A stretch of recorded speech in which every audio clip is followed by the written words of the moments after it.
She boarded quietly, dressed simply, with nothing but a leather folio in hand. To them she looked like just another older black woman who had somehow found her way into first class. But what they didn't know was that Lauren Harris owned the sky they were flying through. Before takeoff, a senior flight attendant questioned her right to sit there, dismissed her with cold glances, and threatened to remove her from the plane. Not knowing they were trying to eject the soon-to-be majority shareholder of the entire airline, Lauren didn't yell, she didn't argue, she simply stood and spoke one sentence that stopped the cabin cold, and when the plane landed, the consequences hit like turbulence. No one saw coming.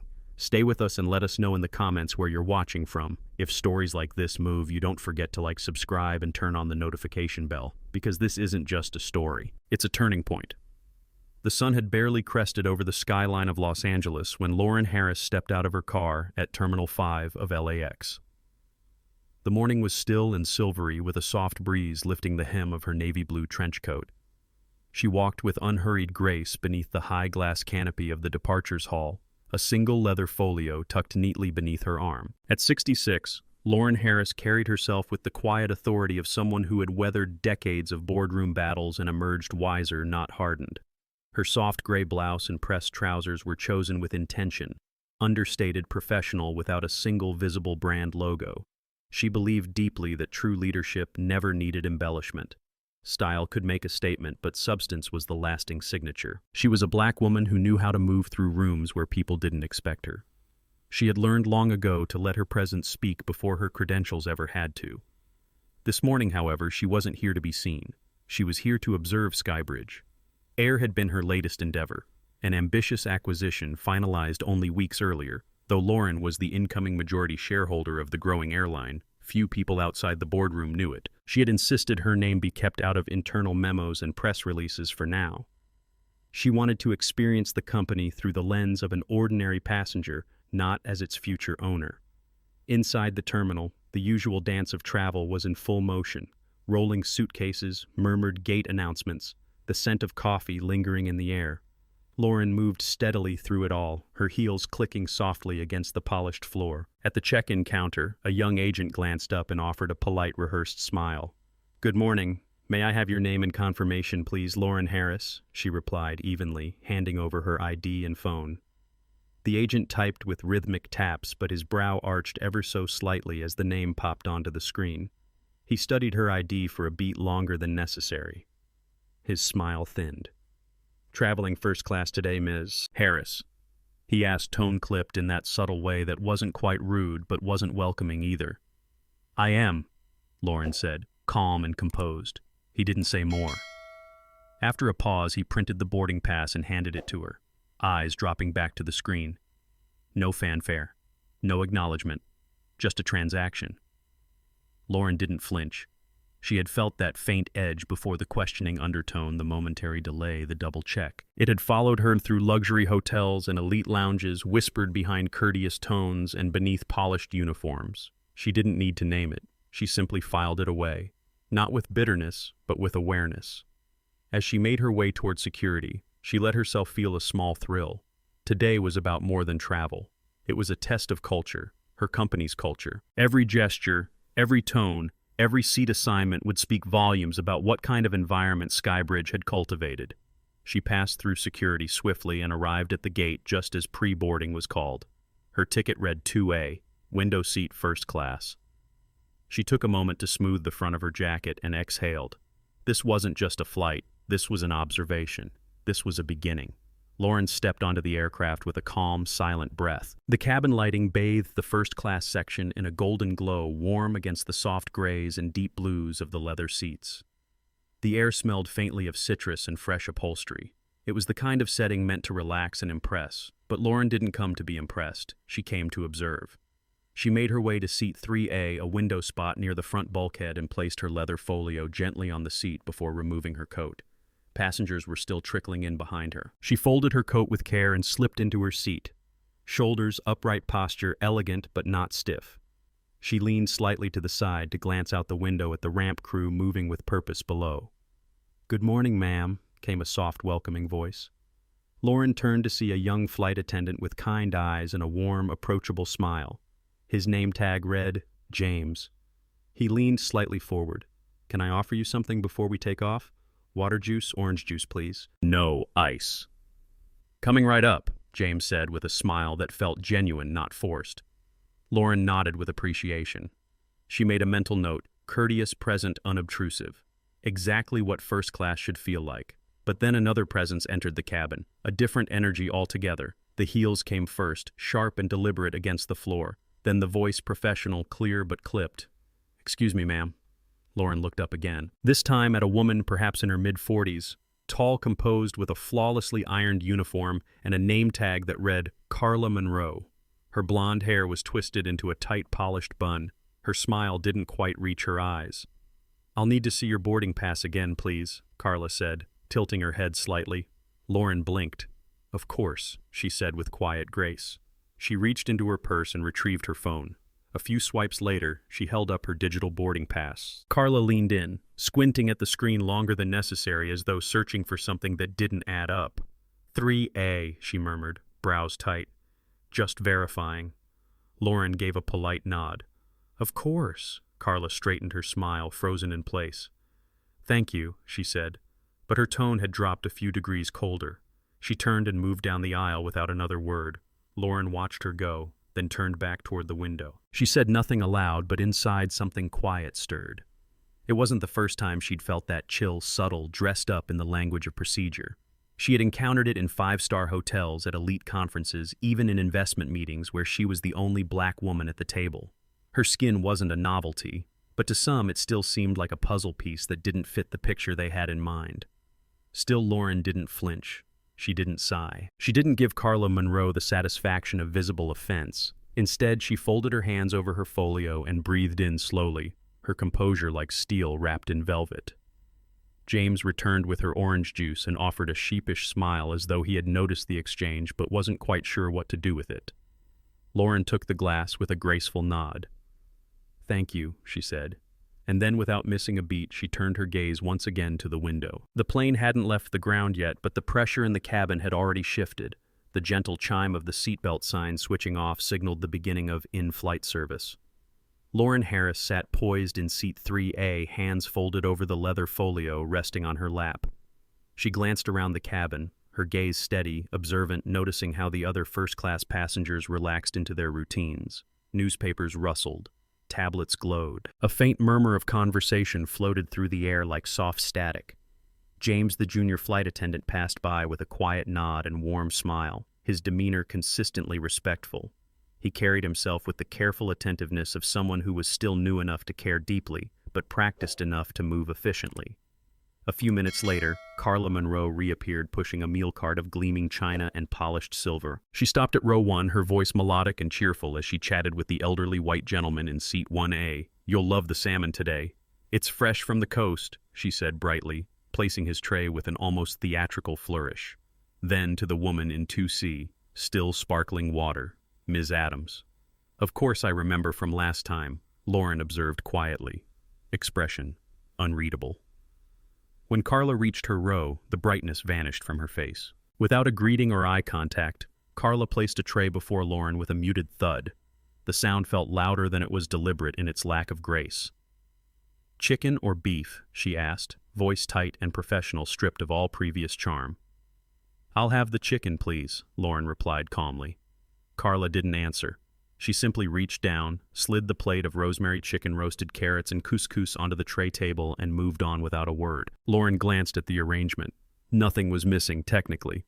But service was never just about the items on the tray. It was about tone, presence, and respect. And here the contrast was unmistakable. She took a slow breath. Her mother's voice floated up in memory, quiet and strong. Baby, when the fire gets hottest, that's when you sit tallest. Don't let their bias bend your back. Lauren straightened her spine and unfolded her napkin slowly across her lap. She didn't need to match disdain with reaction. Her grace was her resistance as she took a small bite, savoring the citrus glaze on the chicken. She noticed Carla stopping again a few rows ahead, laughing, recommending a dessert option, nodding at a business traveler's story about Tokyo. None of that warmth had been offered to Lauren, not even a courtesy smile. The food was fine, but her appetite waned. Halfway through the meal, Lauren rose quietly and made her way down the aisle, heading toward the front lavatory located just ahead of row 1. She moved with the unhurried precision of someone used to claiming space with dignity. But just as she reached the curtained section near the cockpit, Carla appeared as if summoned. "Ma'am," she said sharply, stepping directly into Lauren's path. First-class passengers typically use the mid-cabin lavatory. This one is reserved. Lauren paused. Her face remained calm, but the pause was deliberate. "I was under the impression that both were available to us," she said gently. "Well," Carla replied, voice tight, "it's important to maintain order during service. Please use the one behind row 6. Then, with barely restrained impatience, Carla gave a small push to Lauren's shoulder, not aggressive but enough to be felt, enough to sting. Lauren's cheeks warmed, not from embarrassment, but from the subtle heat of restraint. She looked at Carla for a long second, then gave a small nod. "Very well," she said and turned. As she walked back down the aisle, she caught the glance of a young flight attendant in economy watching the exchange from the galley. Their eyes met for a second. The attendant looked away quickly, but the message was clear. They had seen Lauren kept walking her back straight, her chin high. If this was the test she had come to witness, it had already begun in earnest, and she would remember everything. The soft hum of the aircraft filled the cabin, mingling with the gentle clinking of silverware as dessert trays made their rounds. Overhead lights dimmed slightly, casting a golden glow across the first-class cabin. Lauren Harris, seated in 3A, had just finished her meal and was reclined slightly, eyes closed, listening to the faint rustle of air through the vents. Then came Carla Monroe's voice, precise, professional, and unmistakably sharp. "Ma'am," she said from just over Lauren's shoulder, "I'll need you to raise your seat back. We're about to begin dessert service." Lauren opened her eyes slowly. Her tray table was clear, her seat reclined only a few inches. She turned her head slightly, noticing that several other passengers, including the businessman in 2C and the elderly woman in 1A, remained fully reclined. "I'll adjust it," Lauren said evenly, her tone calm but tinged with quiet scrutiny. "But I noticed a few others still reclined." "Is this standard procedure?" Carla stiffened. "This is just a courtesy request, ma'am," she said curtly, not answering the question. "Some passengers follow instructions the first time." The sentence lingered in the air like smoke. Lauren slowly reached for the control, uprighted her seat, and smiled politely. "Of course I believe in following all procedures." Across the aisle. James glanced up from the galley cart, catching the exchange. His eyes met Lauren's, and he gave a quick, almost imperceptible nod. Supportive, subtle, but it meant something. The temperature in the cabin shifted. Passengers who had previously been buried in magazines or half watching their entertainment screens began paying quiet attention. A man in 4B paused his movie, one earbud dangling as he observed Carla walk off briskly, heels clicking sharply down the aisle. Lauren exhaled slowly and reached for her leather folio. She opened it gently on her tray table and pulled out a pen. Her movements were deliberate, unhurried but purposeful. She began to write, 3A, singled out for seat adjustment, other passengers reclined, tone clipped, language condescending. Then she paused. This wasn't new. She had sat at too many boardroom tables where she was underestimated before speaking, been questioned in too many lobbies where her name carried more weight than her appearance suggested. Her mother's voice echoed in her mind. Grace under fire is more powerful than fire itself. Still, something about Carla's behavior stirred an anger Lauren hadn't felt in years. It wasn't just one moment, it was the pattern, each interaction with Carla more dismissive than the last. The tight smile, the cold voice, the subtle push toward the rear lavatory earlier. This wasn't just about professionalism, it was personal. Lauren's pen hovered over the page. She added another note. Repeated microaggressions. No acknowledgement of prior service. Tone warm with others. Notably cold with me. She sat back and let her hand fall into her lap, her gaze steady, chin lifted. When Carla returned with the dessert tray, she didn't look at Lauren. She served 2C with a cheerful remark about chocolate mousse, and then turned her back. James, sensing the silence, stepped forward. "Miss Harris," he said warmly, "would you care for dessert this evening? We have mousse, a cheese plate, or fresh berries." Lauren looked up at him with quiet gratitude. "The berries would be lovely. Thank you." As he stepped away, Carla turned and met Lauren's eyes just for a second. Her posture stiffened. Lauren didn't flinch, didn't glare. She simply watched, composed and silent. The storm hadn't broken yet, but the clouds were gathering, and Lauren Harris had already begun preparing her report. The quiet hum of the aircraft had resumed its rhythm when Carla's sharp heels clicked once more down the aisle. But this time there was no tray in her hands, just purpose, and something colder in tension. She stopped at Lauren's row, her voice loud enough to be heard by everyone in the first 3 rows. "Ma'am," she announced crisply, "I've received complaints about your behavior from other passengers. If it continues, I'll be forced to request your removal at the next available stop." A hush swept through the cabin like a sudden wind. Lauren looked up, calm and composed, her pen still resting in her folio. "Complaints?" she asked softly. From whom? Carla's posture tightened. "That information is confidential, but I must remind you, you've repeatedly challenged crew instructions and disrupted service." Lauren raised a brow. Her tone was even unshaken. "I asked a clarifying question. I complied with every instruction." Her words, though gentle, echoed like a bell in the silence that followed. James stood frozen near the galley, watching with thinly veiled concern. The elderly couple in 2A glanced at one another. A man in 4B slowly lowered his tray table. "I'm going to have to ask you," Carla continued, now lowering her voice but not her threat, "to step into the galley with me. We can discuss this privately." Lauren didn't hesitate. She stood slowly, collected her folio, and stepped into the aisle with all the grace of someone walking into a boardroom rather than a confrontation. Her head was held high, her stride steady. And even though she felt the heat of dozens of eyes on her back, she didn't look away. Inside the narrow galley, the fluorescent lighting seemed harsher, less forgiving. Carla turned sharply, arms crossed in front of her chest like a final verdict. "You're leaving me no choice," she said. "If you cannot follow protocol or respect the authority of this crew, I'll have to escalate this matter." Lauren took a measured breath. She could feel her heart beating faster, but her voice remained steady. "I am a paying passenger," she said, each word deliberate. "I've asked no more than what every customer is entitled to. Clarity, respect, and equal treatment. I've documented everything. And I assure you, if there's an incident report filed, mine will be just as thorough." Carla's eyes flickered just for a second, but she recovered quickly, lifting her chin. "We'll let the captain decide how to proceed." Lauren nodded. "Please do."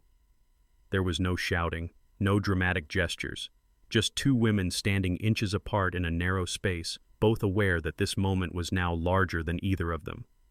From behind them, James's voice called softly from the curtain. "Everything okay, ladies?" Lauren turned slightly, her voice cool but clear. "James, would you be kind enough to bring me some water? I'll be returning to my seat shortly." He nodded and disappeared. Lauren looked back at Carla, eyes unwavering. "You've made your position clear. Now I'll return to mine." Without waiting for permission, she stepped past Carla back into the cabin. The silence followed her like a shadow, and as she sat once more in 3A, she picked up her pen, opened her folio, and wrote just 4 words on the fresh page. Threat of wrongful removal. The storm was no longer gathering, it had arrived, and Lauren Harris was ready. The tension hadn't settled by the time Carla reappeared in the aisle.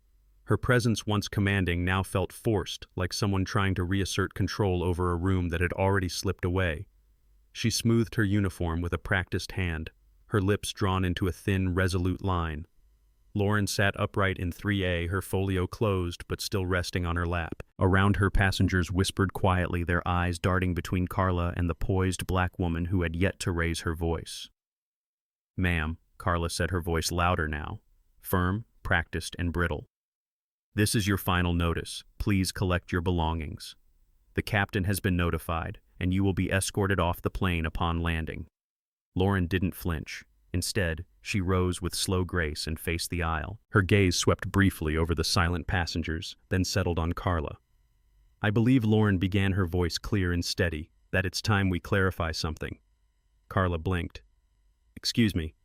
I'm not just a passenger on this flight," Lauren said, raising her voice just enough to carry across the first-class cabin.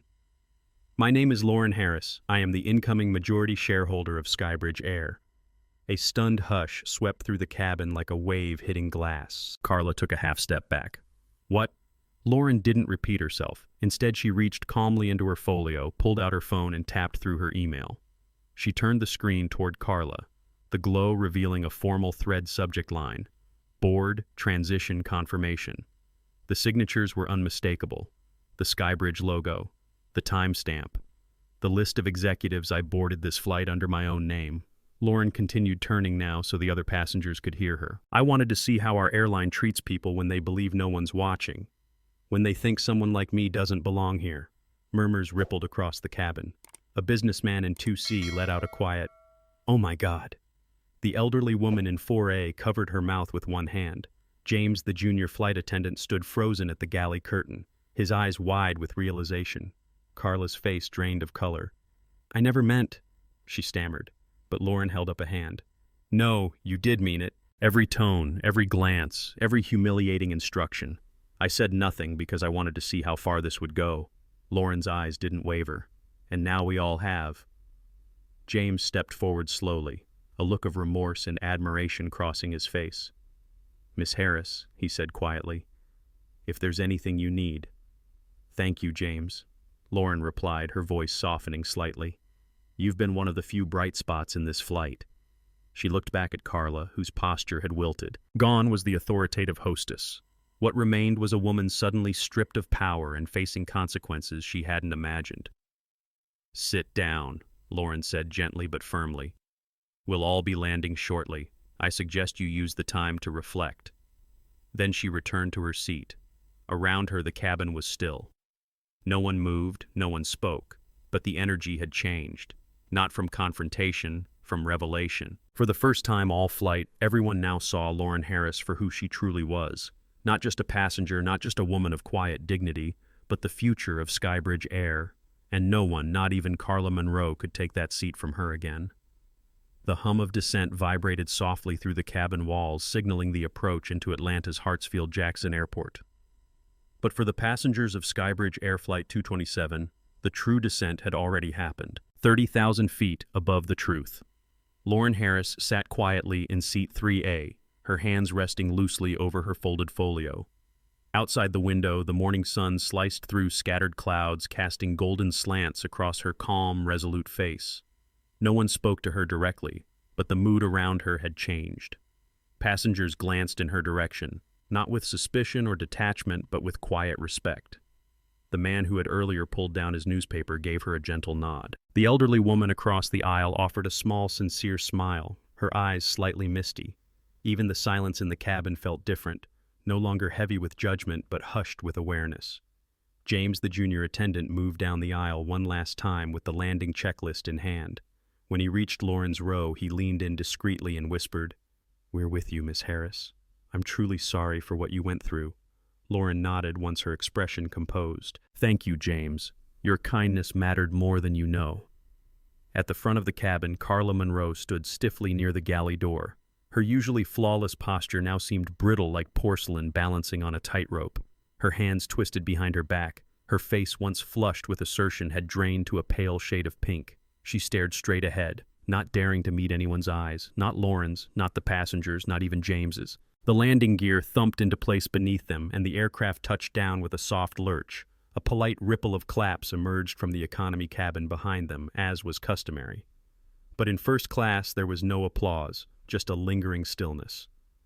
When the plane rolled to a final stop at gate C-14, the captain's voice came over the intercom. "Ladies and gentlemen, welcome to Atlanta.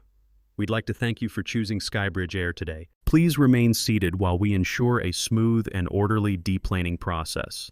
For some of you, this flight may have been just another journey. For others, we know it held unexpected meaning." The message ended there, unusual, unscripted, but intentional. The door opened with a mechanical hiss, and the jet bridge sealed into place. Through the narrow sliver between curtain and galley wall, a cluster of serious-looking individuals could be seen waiting at the gate. Two wore discreet black blazers with silver Skybridge security pins on their collars. Another man, taller with silver temples and a corporate ID clipped to his chest, stood with his arms crossed and eyes locked on the door. James approached Lauren's row once more, this time with purpose. "They're here for you, Miss Harris," he said respectfully. "The executive team would like to greet you first." Lauren stood. Her movements were unhurried, elegant. She lifted her folio, smoothed the lapels of her blazer, and turned down the aisle. As she passed row 1, several passengers leaned back to give her space. None spoke, but many watched, some with admiration, others with quiet guilt. When she reached the threshold, the lead executive stepped forward. "Miss Harris," he said, offering his hand with a slight bow, "we're deeply sorry for what occurred on board. We'd like to escort you personally to the executive lounge." Lauren shook his hand firmly. "I'll have much to discuss with you all shortly." Behind her, Carla stood frozen. She hadn't moved from the galley. The contrast between the two women was stark, one stepping forward with power and dignity, the other rooted in shame and silence. As Lauren Harris exited the plane, every head in the first-class cabin turned slightly, some in awe, some in regret, all in reflection. The real landing wasn't just the aircraft touching the tarmac. It was Lauren's truth hitting the ground with a grace no turbulence could shake. The frosted glass doors of the executive lounge at LAX whispered shut behind Lauren Harris as she stepped into the quiet, climate-controlled space. The air was thick with polished restraint, leather seating, soft lighting, and a tray of untouched hors d'oeuvres on a nearby credenza. It was a far cry from the clatter of judgment she'd just left behind in first class. Two airline officials stood as she entered: David Knox, head of airport operations, and Denise Cardenas, director of human resources. Both wore strained expressions, their body language a delicate blend of formality and concern. "Ms. Harris." David began, offering a tentative handshake. "Thank you for agreeing to meet with us privately." Lauren returned the gesture, her palm steady, her eyes unwavering. "I believe this conversation is necessary," she replied. "Not just for me, but for the culture of this airline." Denise gestured toward a plush armchair. Lauren sat, placing her leather folio on her lap, but keeping it closed for now. The weight of what had occurred still sat in her chest, but her face betrayed none of it. David cleared his throat. "We understand there was a significant issue on board. We've heard some reports from the crew, but we want to hear directly from you." Lauren nodded.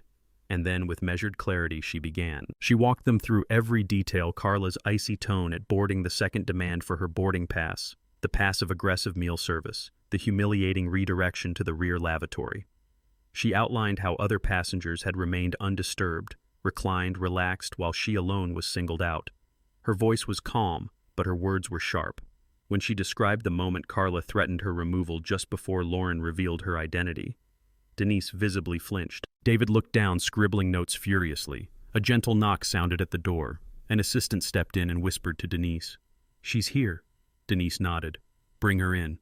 Carla Monroe entered slowly, hands clasped in front of her. The polish in her uniform now looked hollow. Her posture was a far cry from the sharp authority she had wielded mid-flight. Her face was pale, her eyes red-rimmed from tears. She had likely fought since the plane touched down. Lauren didn't flinch. Carla stopped just short of the circle of chairs, standing like a schoolchild awaiting judgment. "Miss Harris," she said, voice trembling. I had no idea who you were. I mean, I never meant to cause harm. I was just doing my job." Lauren raised a brow. "Your job included public humiliation, selective enforcement, accusations without cause." Carla blinked rapidly, tears brimming. I didn't realize." "No," Lauren interrupted gently. "You didn't think. That's the problem." Silence hung thick for a beat. Then Lauren opened her folio and removed a crisp sheet of paper, a printed outline of her expectations for corrective action. "I'm not here for revenge," she said, "but accountability is non-negotiable." She slid the paper toward Denise, effective immediately. "Ms. Monroe will be suspended without pay for 4 weeks. During that time, she is to complete comprehensive racial bias training, undergo behavior assessment, and submit a reflection report to HR." Carla's breath hitched, but Lauren continued. "If after that she demonstrates sincere growth and receives no further complaints, she may return to duty. However, this incident will be permanently documented in her personnel file with a final written warning." Carla's lips quivered. "Thank you," she whispered. I will do better." Lauren gave a slight nod. Not of forgiveness, not yet, but of measured grace. David looked relieved. Denise looked awed. And Lauren. She sat taller. "Change doesn't come from grand speeches," she said, standing. "It begins in rooms like this, with truth, accountability, and the courage to do better." And with that, she turned and walked out of the lounge, leaving the weight of justice behind her and taking the reins of transformation firmly in hand. The next morning, Lauren Harris sat in a corner office on the 20th floor of Skybridge Air's corporate headquarters in downtown Atlanta. The early light poured through floor-to-ceiling windows, casting long streaks of gold across the polished marble table where she worked in silence. Before her lay an open laptop, a notepad scribbled with edits, and a printed draft of the company's forthcoming public statement. She had spent the last 2 hours revising every sentence to strike the right balance, firm, yet sincere, clear, yet hopeful. This wasn't just an apology. It was a line in the sand. The final version read, "Skybridge Air acknowledges the incident involving Ms. Lauren Harris aboard Flight 422. We failed to uphold our highest standards of equity and respect. That failure was not only unacceptable, it was instructive. In response, we are implementing immediate company-wide reforms to ensure no passenger is ever made to feel less than welcome. We commit to transparency, education, and transformation. Starting today." Lauren signed her name at the bottom, not as majority shareholder, not as executive authority, just as Lauren Harris, a customer, a human being. Within 24 hours, the statement went live on the airline's homepage, social media platforms, and internal employee bulletin. Comments flooded in, some angry, some grateful, many shocked, but the tone was overwhelmingly supportive. That same week, the first wave of reforms began to roll out. Every Skybridge Air employee, from cabin crew to check-in, agents from baggage handlers to senior managers, would now be required to complete a 10-hour intensive on diversity, unconscious bias, and inclusive communication. The program was developed in partnership with leading civil rights educators and reviewed personally by Lauren. In addition, the company launched a new internal app, Skybridge Voices. The tool allowed crew members and passengers to anonymously report incidents of discrimination or mistreatment without fear of retaliation. Each submission would be reviewed by an independent ethics panel, not internal management. Workshops on cultural humility and cross-cultural engagement were added to quarterly training cycles. New hires would be vetted not just for experience, but for emotional intelligence and a demonstrated understanding of equity in service. And in a quiet room on the other side of the building, Carla Monroe sat before a computer screen completing her own personal journey. She had been suspended now for 3 weeks, unpaid as ordered, but every day she showed up to the company's diversity training center, logging hours, attending live group sessions, submitting reflective essays. Her first writing had been defensive, but over time something softened. One afternoon, Lauren visited the center unannounced. She stood in the back of the classroom as Carla gave a short presentation about active listening and owning one's bias. Her voice was steady, her tone humble. When the session ended, Carla approached Lauren in the hallway, unsure whether to speak. "I'm still learning," she said quietly, "but I'm not the same person I was in that cabin." Lauren studied her face for a moment, then nodded. "Growth is the first step," she replied. "Consistency is what earns trust back." Carla bowed her head. "Thank you for the chance." Back at corporate headquarters, Denise Cardenas, HR director, sent Lauren a message later that evening. "She's completed 93% of her requirements. I believe she's genuine. When ready, I recommend a slow reintegration under supervision." Lauren responded with the single sentence, "Let's give her the space to prove it." And just like that, the storm that had once rocked an aircraft cabin became the spark that ignited a new era of accountability. One where every crew member, every leader, and every passenger would know dignity was no longer negotiable. 3 months later, Lauren Harris stood once again at Gate 7B of Los Angeles International Airport. But this time there was no anonymity, no quiet assessment from the shadows. The airline staff knew exactly who she was, Lauren Harris, the woman who had turned a moment of bias into a movement of reform. She wore a tailored dark green blazer over a cream silk blouse, the only accessory a thin gold pin on her lapel, bearing the new Skybridge Air emblem, an open wing encircled by olive leaves. The design had been updated after a company-wide vote, a symbol of peace progress. As boarding was called, Lauren stepped forward, not as a secret observer, but as a welcomed guest. The flight attendant at the door, an older gentleman named Edwin, smiled warmly. "Welcome aboard, Ms. Harris," he said with genuine kindness. "We're honored to have you with us." She smiled back. "Thank you, Edwin. It's good to be here." Her seat was once again 3A, but everything about this flight felt different. Not just because of her title or the recognition, though those things were present, but because the energy inside the cabin had shifted. It was lighter, warmer. A young black man in 2C was helping an elderly white woman adjust her seatbelt. A Latina flight attendant joked gently with a pair of teenagers who looked nervous about their first flight. A South Asian couple across the aisle smiled as they were handed their menus, each one addressed by name. Every passenger, every seat, Every smile, equal care. Lauren sat back and observed just as she had intended to do months earlier. Only this time what she saw made her heart swell instead of ache. Edwin returned with a drink tray and offered her a glass of lemon water with a slice of mint. "Let us know if there's anything you need, Ms. Harris." She accepted it with a grateful nod. "So far, you're doing everything just right." Halfway through the flight, Lauren took out her notebook. Not the one filled with complaints and observations, but a clean one. On the first page, she wrote, "Flight 182, outstanding crew culture, mutual respect, evident. Dignity offered freely not just to me but to everyone."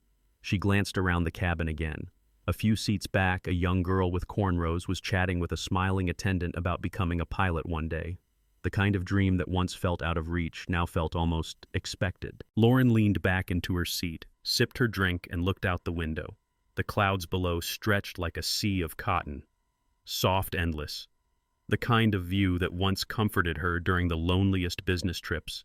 Now it reminded her of what was possible when quiet resolve meets undeniable purpose. She whispered to herself. This is only the beginning. And it was, because the change didn't stop at one flight or one policy. It continued through training rooms, staff lounges, policy manuals, and the voices of every employee who had found the courage to speak up. It lived in every passenger who now felt seen. Lauren knew the work was far from done, but for the first time in a long time she believed it would be carried forward, not just by her, but by the culture she helped shape. As the plane descended into Chicago, a hush fell over the cabin. But it wasn't the tense silence of months ago. It was peaceful. Assured, a ripple of hope had begun at 35,000 feet, and Lauren Harris, with grace and clarity, had turned one flight into a new standard for an airline, for an industry, and for a world that was finally learning to listen. If Lauren Harris's story moved you, please like, comment, and subscribe for more powerful, true-to-life stories like this one. Because what happened on that flight reminds us, prejudice may board quietly, but accountability always lands loud. Lauren didn't shout. She didn't threaten. She led with dignity and changed an entire airline from the inside out. This story shows that unchecked bias can exist even at 35,000 feet. It reminds us that discrimination still hides in uniforms, in silence, in assumed authority, and that far too often it happens in airports, boardrooms, and cabins where respect should have flown first.